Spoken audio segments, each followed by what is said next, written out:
Buonasera. Welcome to another episode of Regional Italian Cuisine. My name is Caterina Borsato, and on this program we're going to be travelling back to Campania. For our viewers at home, of course, that's in the southern part of Italy, west coast, of course. It is the region that, of course, is home to Napoli. Now, if you think of one thing that is synonymous with the Italians, of course, it's pasta, but it is pizza that has taken the world stage. And if you think about it, pizza is one of those universal words that you say pizza and everybody knows what it is. Napoli, of course, is the birthplace of this wonderful product. And if you think about the sea and the mountain and what's there, I guess it makes you understand about why tomatoes, the bufala, the anchovies, the oil are all important in the process of making pizza. And on that note, I would like to welcome Johnny Di Francesco to the program, who of course is our only recognised pizzaiolo that has actually been recognised by the association in Italy, the Vera Pizza Napoletana. And Verace, of course, coming from the word vera, meaning real, true to the bone.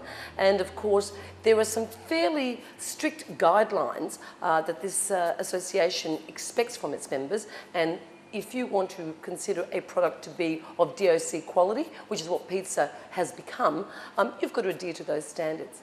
So let's go and meet with Johnny, and he's been fortunate enough to bring out the Vice President of the association, and he's going to take us through a couple of really interesting little tips. Allora, welcome, Johnny, my dear friend and master pizzaiolo. Hey, I want to ask you something now. Of course, you completed a course over there in Italy with this association. Correct. And obviously you came back with lots of information and armed. And this is obviously what's given birth to your amazing place here, 400 gradi here in Brunswick, yes? Si. So tell me something. You brought out the association for what reason? Practically brought them out to just introduce the Vera Pizza Napoletana in Australia, yes. Particularly Melbourne. Yes.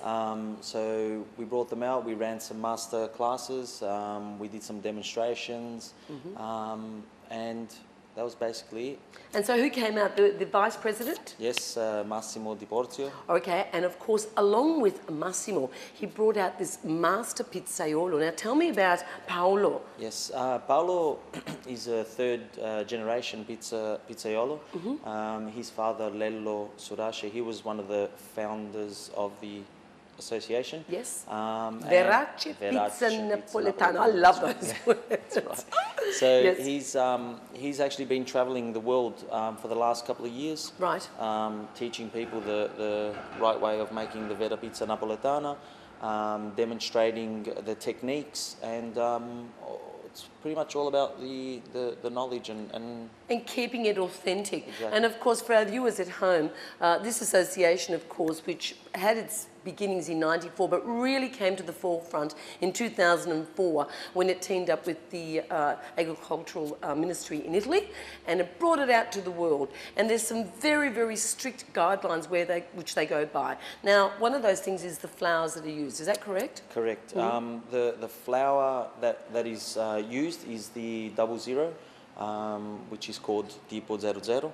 Yeah, zero for our Italian viewers at home, of course. And it's a softer flour, isn't it? It is a softer flour, and they use a special, they source the wheat from Canada. Right.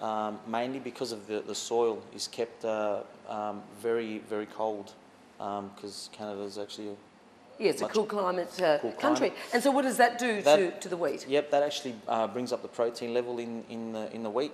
Right. If you look at the wheat here in Australia, we've got some good wheat as well, but the protein levels are a little bit lower, only due to the climate. Okay. So can you only ever use doppio zero? Is that the rule? Oh, look, the rule does state you should use 00 flour. Yes. But if you can't find it, well, yes. You have to improvise. You can improvise, although Australia does have a lot of imports now, so we do get a lot of 00 flour and some very good 00 flour. And lots of choice, yeah. Exactly, yeah. Now, tell me about the water, because that's another. I mean, when we go back to the basics of pizza, it's flour, water, yeast, and salt. Yeah. So we've covered flour. Tell me about the water. Okay, so the difference between the water in Italy and Australia. Okay, so the water in Italy is actually much more dense. Yep. So it allows the gluten in that flour to work. Yeah, work much quicker. The water that we have in Australia is a little bit softer. Yes. But still works the same way. Yeah. And I don't know if I'm correct in here, but I think pizza, its enemy is time. And that is in the whole process from woe to go. Is that correct? Yeah, correct. So time is the factor here. So as you said, if you need to get that gluten working, you've got to do that quickly. All right. And the other important thing, of course, is yeast. Correct. Now with the yeast, we're going to go and talk to Massimo about that. And he's got some real, technical information about the importance of yeast. Now I'd like to introduce you to Massimo Di Porzio, which is the Vice President of the Vera Pizza Napoletana from Naples. Thank you for coming to Australia. Yeah, thank you for inviting me to come here. You're welcome. Now, if you can you please explain to us the difference between the water from Napoli and the water that we have here in Australia? Yeah. In Naples we have hard water, we say, with more calcium inside. That it's good for the pizza because allow the gluten net to be strengthened, and that's what we need for the pizza. And of course, this kind of calcium is very important also in fermentation. That is the second point, very important in Neapolitan pizza, because in old time we did the dough with the mother in some ways. So the mother yeast. Yes, the mother yeast. That it's a bit different from the bread because the pizzaiolo used to save a little bit of dough from the day before or 2 days before, and they mixed up again, and so the yeast that is in the dough transfer all the properties to the new dough. And that's the way many people still do now in Naples. Otherwise, we can add a little bit, very few, just 1 grams of brewer yeast. So a fresh yeast. Fresh yeast, not dry. It's better the brewer yeast because it's more useful and helps the fermentation to go ahead very quickly. And so we have a very long fermentation. Actually, we had the fermentation and maturation, that it's 2 different kinds. The fermentation is made by yeast and the maturation is made by bacteria. And so this is a very strong point because the Neapolitan pizza needs many hours. The dough needs many hours to grow and to maturate.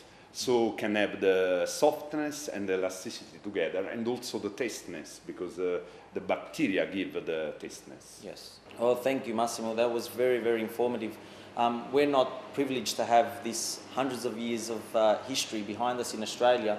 So is it possible to make this beautiful Napoletana pizza anywhere else in the world? Yeah, of course. And you understand that the simplicity of this kind of food, the not processing ingredients.